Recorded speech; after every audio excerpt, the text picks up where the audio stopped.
Update coming in, and this is from the state of West Bengal. In a big update, what we're getting to know is that TMC's Jawhar Sircar has officially resigned as the Rajya Sabha MP. He has penned his resignation. He's penned a letter explaining his decision and has gone on to say that he will always stand against tyranny. Who is Jawhar Sircar referring to? And Pooja is joining us on the phone line. Pooja, there is a backdrop to this decision taken by Jawhar Sircar. Over the last few days, there are many leaders in the TMC who have made statements which hasn't been taken very kindly by the TMC. But take us through what Jawhar Sircar has said in his letter. Well, absolutely. Remember, Jawhar Sircar was a former bureaucrat and later on was offered a Rajya Sabha ticket from the Trinamool Congress.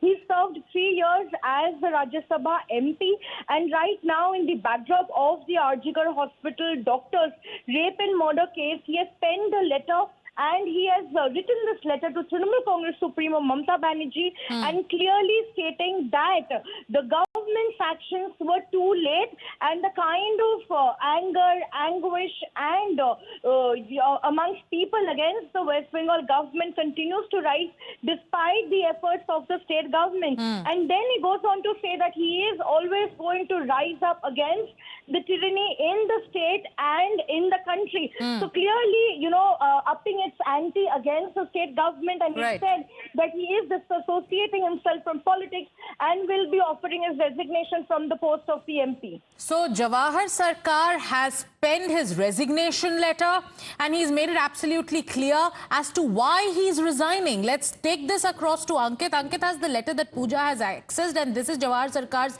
resignation letter. But before I go across to Ankit, it's also important to tell our viewers here that there are at least 3 prominent leaders of the Trinamool Congress who have made statements when it comes to the RG Kaur case. One is Shantanu Sen, and you know what happened to Shantanu Sen. He was removed from the post of spokesperson when he spoke out against Dr. Sandeep Ghosh. The other is Sukendu Shekhar Roy. His tweets too have not been taken very kindly. He was also issued summons by the Kolkata police. And now we have Jawhar Sircar. Let's take this to Ankit. Ankit, take us through the letter of Jawhar Sircar.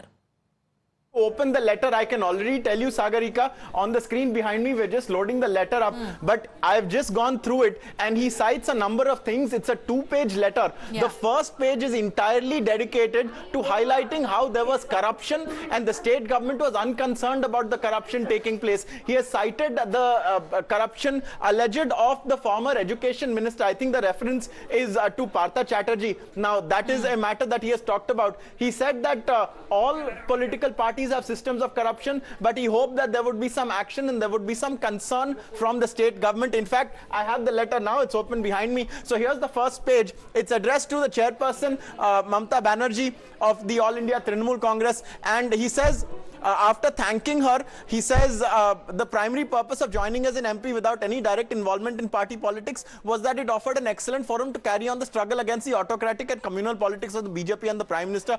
To that extent, I have had some satisfaction, he says. But in 2022, a year after I joined, I was quite shocked to see on TV and print the open evidence of corruption that the former education minister had indulged in. I made a public statement that corruption must be tackled by the party and government, but I was heckled by senior leaders. I did not resign then, as I hoped you would carry on your public campaign against cut money and corruption that you started a year earlier. Besides, everyone knows that there is no party anywhere that does not have a corrupt section. I was also persuaded by well-wishers to remain an MP. He says, though I carried on my task in parliament with fervor, I became increasingly disillusioned as the state government seemed quite unconcerned about corruption and the increasing strong-arm tactics of a section of leaders.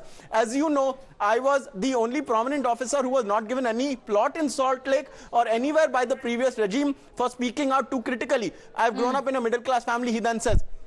I would like to just move to the next page also. We are just going to open the next page, and that is where he speaks about... As you get us the next page, Ankit,